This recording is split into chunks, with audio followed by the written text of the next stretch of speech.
And welcome to my YouTube channel. आज की इस वीडियो में बहुत कुछ ऐसी इंपॉर्टेंट बातें हम समझने वाले हैं, कुछ ऐसी महत्वपूर्ण जानकारी डिस्कस करने वाले हैं, आप सभी के साथ शेयर करेंगे जो आप सभी को अभी तक किसी ने नहीं बताया है। लेकिन इस वीडियो को अगर आप अंत तक देखते हैं तभी सारी चीज़ें समझ में आएंगी। तो इस वीडियो को अंत तक ज़रूर देखिएगा और हो सके तो इस वीडियो को लाइक करें, क्योंकि जितना ज़्यादा लाइक होगा, जितने ज़्यादा कमेंट्स पॉजिटिव आएंगे, उतनी ही ज़्यादा ये वीडियो आगे जाएगा। सो आप सभी से रिक्वेस्ट करूंगा, अगर चैनल पर नए हैं चैनल को सब्सक्राइब करें हमारी मेडिकल ट्रीटमेंट से रिलेटेड वीडियोस देखने के लिए। अगर आपने वीडियोस अभी तक लाइक नहीं किया तो प्लीज़ लाइक करें और कमेंट करें। सो चलिए शुरू करते हैं आज का वीडियो और समझ लेते हैं फीवर। बुखार है क्या? बुखार हमारे शरीर का एक नॉर्मल प्रक्रिया है। यानी कि बुखार हमें कब आता है? जब भी हमारे शरीर के अंदर कोई फिजियोलॉजिकल वेरिएशंस हो या फिर कुछ पैथोलॉजिकल वेरिएशंस हो। पैथोलॉजिकल और फिजियोलॉजिकल क्या है? फिजियोलॉजिकल यानी कि हमारे शरीर में किसी भी प्रकार का इन्फेक्शन नहीं है, हम कुछ रूटीन वर्क कर रहे हैं, या हमारे शरीर के अंदर जो रूटीन वर्क जो काम चल रहा है, काम हो रहा है, जो हार्मोन्स लेवल है कम ज़्यादा होना, या फिर एक्सरसाइज हम कर रहे हैं, या फिर मान लीजिए खाना खाने के बाद टेम्परेचर ले रहे हैं, बच्चों का टेम्परेचर है कम ज़्यादा होता है, मेल्स फीमेल्स का टेम्परेचर कम होता है, फीमेल्स में मेंस्ट्रुअल पीरियड के टाइम पर जो टेम्परेचर होता है कम ज़्यादा होता है, तो ये फिजियोलॉजिकल हुआ। अब अगर मान लीजिए पैथोलॉजिकल आए, तो पैथोलॉजिकल का मतलब होता है कि शरीर में कोई ना कोई इन्फेक्शन है। इन्फेक्शन यानी कि कोई ना कोई संक्रमण है। तो संक्रमण कई प्रकार के हो सकते हैं। कॉमन होता है टाइफाइड है, ट्यूबरकुलोसिस है, हल्का फुल्का वायरल इन्फेक्शन है, बैक्टीरियल इन्फेक्शन है, शरीर में कोई सूजन टाइप का आ रहा है या कोई गठान टाइप की हो रही है। तो इस तरह की कोई बीमारी अगर होती है, शरीर में कोई किसी प्रकार का संक्रमण होता है, तो बुखार आता है। अगर बात करें कि कितने तरह का होता है, तो इसके कई सारे टाइप्स होते हैं, जैसे रेमिटेंट फीवर है, कंटिन्यूस फीवर है, ठीक है। सो अन्य अन्य प्रकार के इसके टाइप्स होते हैं। अगर बात करें कि और भी, जैसे मलेरिया में जो बुखार होता है वो अलग अलग बुखार होता है, जैसे PYVX वगैरह है, प्लाज्मोडियम वाइवेक्स वगैरह है, उसमें फर्स्ट डे आएगा, उसके थर्ड दिन भी आएगा, ठीक है। तो ये अलग अलग टाइप्स के होते हैं, ठीक है। कई ऐसी बीमारियां हैं जिनमें बुखार के साथ में पल्स रेट कम हो जाती है, जैसे हम ब्रेडिकार्डिया कहते हैं। तो यहाँ पर 3-4 ऐसी बीमारियां हैं जिसमें बुखार के साथ में मरीज को ब्रेडिकार्डिया होता है। तो सबसे पहला होता है टाइफाइड। टाइफाइड जब भी किसी मरीज को होता है तो ऐसी सिचुएशन में जो उसका पल्स रेट होता है वो थोड़ा कम हो जाता है। इसके अलावा होता है इन्फ्लुएंजा। इन्फ्लुएंजा के अंदर भी कई बार पेशेंट की जो पल्स रेट होती है वो कम हो जाती है। इसके अलावा होता है मेनिंजाइटिस। मेनिंजाइटिस यानी कि जो हमारे दिमाग की लेयर होती है, दिमाग को चारों तरफ से कवर करके रखती है, उसकी सूजन होना। तो मेनिंजाइटिस में अगर सूजन होती है कई बार, तो वहां पर भी पल्स रेट का हमें कम फॉल देखने को मिल सकता है, यानी कि पल्स रेट कम हो सकती है। अब यहाँ पर हम बात करेंगे कि टेम्परेचर कहाँ कहाँ से हम चेक कर सकते हैं। तो टेम्परेचर लेने के 3-4 तरीके होते हैं। सबसे पहला होता है एक्जिला, ठीक है। एक्जिला से टेम्परेचर ले सकते हैं, जिसे हम एक्जिलरी टेम्परेचर कहते हैं। इसके अलावा होता है माउथ से टेम्परेचर लेना, तो माउथ को टेम्परेचर हम कहते हैं ओरल टेम्परेचर लेना। एक होता है रेक्टल टेम्परेचर, जहाँ से जैसे हम स्टूल पास आउट करते हैं तो वहाँ रेक्टम होता है, तो रेक्टल टेम्परेचर भी ले सकते हैं। इसके अलावा होता है सरफेस टेम्परेचर, यानी कि स्किन की, जैसे कि आपने देखा होगा कि कई प्रकार के पिस्टन टाइप की जो एक टेम्परेचर मशीन होती है डिजिटल, उसको आपके माथे पर लगा कर चेक कर लेते हैं, तो ये होता है स्किन सरफेस टेम्परेचर। तो ये अलग अलग इनमें वेरिएशंस पाए जाते हैं। जैसे कि यहाँ पर रेक्टल टेम्परेचर थोड़ा ज़्यादा होता है ओरल टेम्परेचर से, यानी कि जो हम मुंह के द्वारा टेम्परेचर ले रहे हैं, मुंह से टेम्परेचर ले रहे हैं, इससे ज़्यादा टेम्परेचर आपका उसी टाइम पर, उसी सेम टाइम पीरियड में अगर रेक्टल टेम्परेचर लेते हैं तो ओरल टेम्परेचर से ज़्यादा आएगा, ठीक है। इसी तरह से जो ओरल टेम्परेचर होता है वो एक्जिला के टेम्परेचर से थोड़ा ज़्यादा होता है। इसमें जो वेरिएशंस होता है टेम्परेचर का वो 0.6 फ़ारेनहाइट होता है। अब बात करें कि फिजियोलॉजिकल भी कई सारी चीज़ें होती हैं, जैसे कि मॉर्निंग का जो टेम्परेचर होता है वो थोड़ा सा कम होता है, और इवनिंग का जो टेम्परेचर होता है वो 1 फ़ारेनहाइट यानी 1 फ़ारेनहाइट ज़्यादा हो सकता है।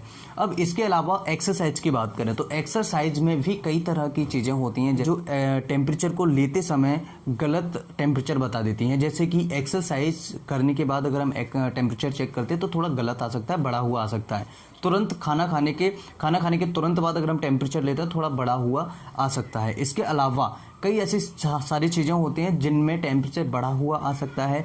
और जैसे बच्चों में अगर हम टेम्परेचर चेक करते हैं तो थोड़ा सा बढ़ा हुआ आ सकता है, थोड़ा सा ज़्यादा रहता है।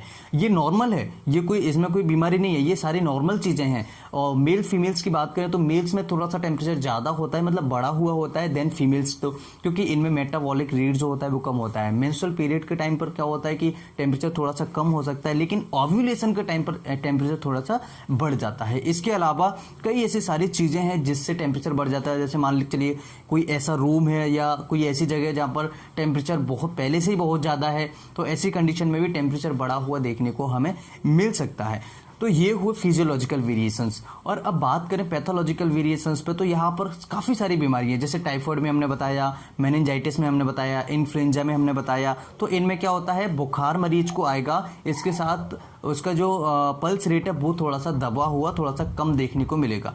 कई ऐसी बीमारियां होती हैं जिनमें रैशेस बॉडी पर आ जाते हैं, जैसे चिकन पॉक्स वगैरह है, ठीक है, स्मॉल पॉक्स वगैरह है। तो ऐसी कंडीशन में, और टाइफाइड भी है इवन, तो यहाँ तीनों बीमारियों में भी टेम्परेचर का थोड़ा सा कम ज़्यादा देखने को रोल मिल सकता है, और रेशेस के साथ में बुखार आ सकता है। और इसके अलावा कई सारी बीमारियां, जैसे शरीर में कोई गठान हो रही हो या वो वहाँ पर फोड़े फुंसी टाइप के ज़्यादा हो रहे हो, तो ऐसी सिचुएशन में टेम्परेचर बढ़ सकता है। जब भी टेम्परेचर बढ़ता है तो इसका मतलब सीधा ये होता है कि शरीर में इन्फेक्शन को ख़त्म करना है। अगर मान लीजिए कोई भी इन्फेक्शन शरीर के अंदर जाता है तो यहाँ पर क्या होता है, हमारे शरीर के अंदर कुछ हार्मोन्स या साइटोकिन्स रिलीज होते हैं। ये साइटोकिन्स क्या करते हैं कि उस इन्फेक्शन को ख़त्म करते हैं। जब ये इन्फेक्शन ख़त्म हो जाएगा तो हमारे बॉडी का टेम्परेचर जो है वो नॉर्मल धीरे धीरे आ जाएगा। तो ये होता है बुखार आने की प्रोसेस। जो थैलेमस है, हाइपोथैलेमस है, ये इसको रेगुलेट करते हैं, ठीक है। और काफ़ी सारे हार्मोन्स क्रियाएं होती हैं, काफ़ी सारी ऐसी एक्साइटमेंट है, तो एक्साइटमेंट पे भी टेम्परेचर बढ़ा हुआ आ सकता है। अब आप सभी को ध्यान रखने वाली बात यह है कि आपको नॉर्मल टेम्परेचर कब मानना है। तो नॉर्मल टेम्परेचर जो हमारा होता है 37 डिग्री सेल्सियस से लेकर के 37.6 डिग्री सेल्सियस। अगर फ़ारेनहाइट में बात करें तो 98.6 फ़ारेनहाइट से लेकर के 99.6 फ़ारेनहाइट। अगर बात करें कि नई स्टडी की, तो नई स्टडी के अनुसार 100.4 फ़ारेनहाइट टेम्परेचर अगर किसी पेशेंट का जाता है तो ये नॉर्मल की कैटेगरी में माना जाता है। यानी कि 100.4 फ़ारेनहाइट से टेम्परेचर नीचे होना चाहिए। अगर इससे आपका टेम्परेचर नीचे है तो ये नॉर्मल है, इसमें आपको कोई भी घबराने की ज़रूरत नहीं है। अब बात करें कि ये टेम्परेचर बुखार हम कब माने, तो 100.4 फ़ारेनहाइट 100.4 फ़ारेनहाइट से अगर ऊपर जाता है तो इसे हमें बुखार की कैटेगरी में रखना है। अगर किसी बच्चे को टेम्परेचर 104 से ऊपर जा रहा है, यानी 104 से ऊपर जा रहा है, यानी 104 से ऊपर जा रहा है, तो ऐसी कंडीशन में उस बच्चे को तुरंत हॉस्पिटलाइज करें। उस बच्चे को तुरंत डॉक्टर के पास ले जाएं, उस बच्चे को तुरंत दिखाएं, क्योंकि उसके बाद जो कंडीशन होगी वो बहुत ज़्यादा दिक्कत करने वाली होगी। अब बात करें ट्रीटमेंट के बारे में, तो ट्रीटमेंट इसके कई तरह के हैं। सिंपल जो ट्रीटमेंट है जो आप घर पर कर सकते हैं वो होता है कोल्ड बाथिंग। कोल्ड बाथिंग यानी स्पंजिंग जिसे हम कहते हैं। मान लीजिए आपके पास एक पेशेंट है जिसको बुखार आ गया है, तो आप उसे ऐसी कंडीशन में नहीं है कि वो बुखार के साथ में या आप उस मरीज को हॉस्पिटल नहीं ले जा सकें या क्लिनिक पर नहीं ले जा सकें, तो ऐसी कंडीशन में आपको उसको कोल्ड स्पंजिंग करानी चाहिए। जैसे एक नॉर्मल कपड़ा लीजिएगा, उस कपड़े को नॉर्मल पानी में या ठंडे पानी में उसको भिगोइएगा। उस ठंडे पानी में भिगो के उसके सर पे रखिएगा और उसके हाथ आसानी से उसके चेस्ट पर उसे आप पहुंच सकते हैं या उसे साफ क्लीन कर सकते हैं, जिससे उस बच्चे का या उस मरीज का टेम्परेचर जो है वो नॉर्मल आएगा, उस बच्चे का टेम्परेचर है वो कम हो जाएगा। इस तरह से आप कम कर सकते हैं। नॉर्मली आप कई तरह की दवाइयां खाते हैं, फॉर एग्जांपल पीसीएम, पैरासीटामोल तरह की दवाइयां खाते हैं, तो ये अनयूजुअली नहीं खाना चाहिए आपको, क्योंकि ये लीवर पे इनके साइड इफेक्ट्स होते हैं या किडनी पर इनके साइड इफेक्ट्स होते हैं। तो बिना पूछे, बिना डॉक्टर्स के किसी भी प्रकार की दवाई नहीं लेना चाहिए। और अगर बात करें कि होम्योपैथिक में इसका ट्रीटमेंट क्या है, तो होम्योपैथिक में सबसे अच्छी 2 मेडिसिन आती हैं इसके लिए। एक होता है एकोनाइट 30 पोटेंसी में, जिसको आप बुखार आने पर तुरंत ले सकते हैं और उसको 1-1 घंटे से 2-2 ड्रॉप्स उसको फिर से रिपीट करते हैं। ये बच्चों की बात नहीं कर रहा हूँ, ये बड़ों की बात कर रहा हूँ। और बच्चों की बात करें तो ये 30 पोटेंसी में केवल 1 ड्रॉप उसको अभी दें, उसके 1 घंटे बाद फिर से दें, 1 घंटे बाद फिर से दें। और अगर पॉसिबल हो तो डॉक्टर से ज़रूर कंसल्ट करें, उसके बाद ही किसी भी प्रकार की दवाई का सेवन करें। इसके बाद दूसरी मेडिसिन होती है आपकी आर्सेनिक एल्बम। आर्सेनिक एल्बम भी बहुत ही कमाल की मेडिसिन है, जिसमें किसी भी प्रकार का बुखार हो वो बुखार उस मेडिसिन से कम हो जाता है। फिर तो अलग अलग प्रकार की कई सारी दवाइयां हैं जो पेशेंट के अकॉर्डिंग दी जा सकती हैं, पेशेंट की जो कंडीशन है उस हिसाब से दी जा सकती हैं। तो आज के इस वीडियो में हमने जाना बुखार आने के कारण क्या है, कैसे कम करें, और ये कितने तरह के होते हैं। कई ऐसे तरह जैसे कंटिन्यूस फीवर है, रेमिटेंट फीवर है, इंटरमिटेंट फीवर है, ठीक है, अलग अलग प्रकार के मलेरिया में अलग अलग प्रकार का बुखार आता है, ठीक है। तो एक अलग अलग इसके वेरिएशंस होते हैं। सो आज की इस वीडियो में हमने टेम्परेचर के बारे में समझा, टेम्परेचर क्या है, क्यों बढ़ता है, क्या रीजंस हैं, कितना नॉर्मल टेम्परेचर होना चाहिए। उम्मीद करता हूँ आप सभी को ये वीडियो पसंद आएगा। वीडियो पसंद आए तो लाइक शेयर एंड सब्सक्राइब करें। फिर मिलेंगे इसी तरह किसी नई वीडियो में, तब तक के लिए अपना प्यार जरूर देते रहें और शेयर करते रहें। नमस्कार, जय हिंद।